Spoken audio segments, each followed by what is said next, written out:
At the heart of a busy, bustling Birmingham city centre is a cafe called Tilt.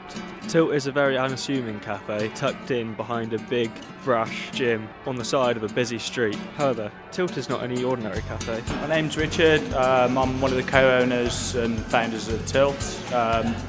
Started it with my friend Kirk. The reason we did it was because we wasn't happy with the state of the Birmingham beer scene.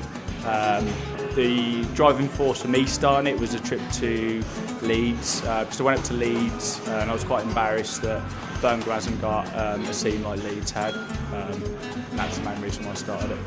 Tilt is the latest in a long line of Birmingham cafes to try something a little bit different.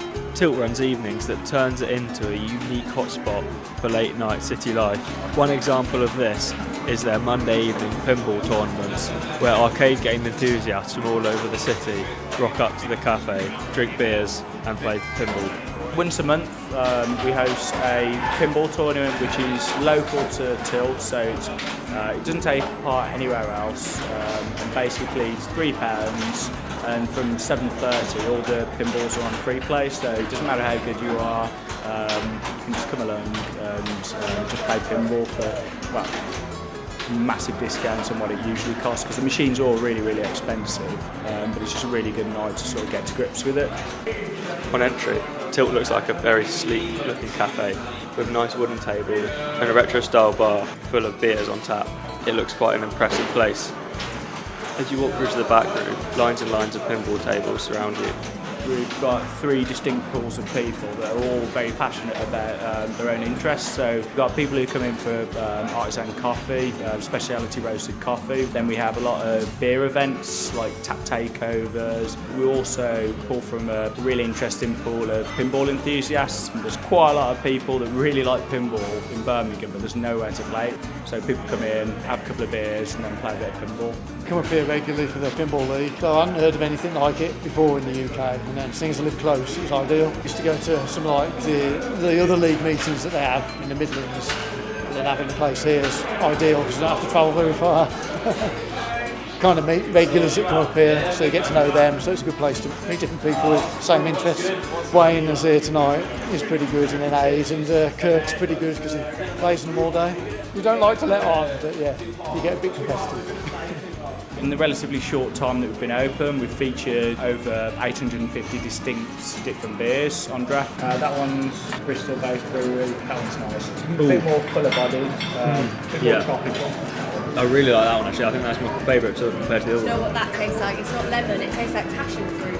We try to buy most of our beers direct, and we also try to buy most of our beers from small independent breweries based in the UK. Every now and then we get some really interesting cakes from abroad. We've featured cakes from Bombi Polo, which are probably one of the best breweries in the world, but they're based in Sweden. Any of you guys vegan or vegetarian? Because they've got marshmallow scout on. That's like coffee almost. Yeah, it's a coffee, but then it's like, smell it, it's really sweet. It smells like, you know, the pink marshmallows.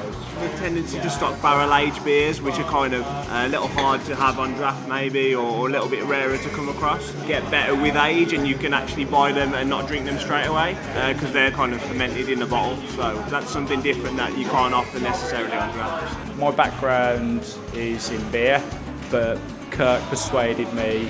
We went to a couple of pinball events and he actually persuaded me and sold pinball to me. I hadn't played pinball for probably about 15 years before we opened this place, so it was a bit of a tough sell, but I've really got into it as the years have gone by. It's basically a tournament game, so 4-player game going on each. So each take it in turns to have 3 balls each. We'll each play a ball each, and then we'll just rotate until we've done 3 each. Pinball and beer, what's not to like? I would say in the last 2 or 3 years, maybe 5 years, it's really picked up. Sort of late 99, early 2000s. That was sort of the demise of pinball, and it started disappearing from all the pubs. No one really made them anymore, and then recently they've kind of started up again. And So a place like Tilt have kind of taken advantage of the Renaissance. absolutely, yeah. And full in every night. We do get quite a lot of students. We get quite a lot of the arty sort of writery types because it's quite a chilled out environment. It's not like being in a pub. It's really open. It's really light. It's just a good meeting place. We're a pretty cool hangout spot.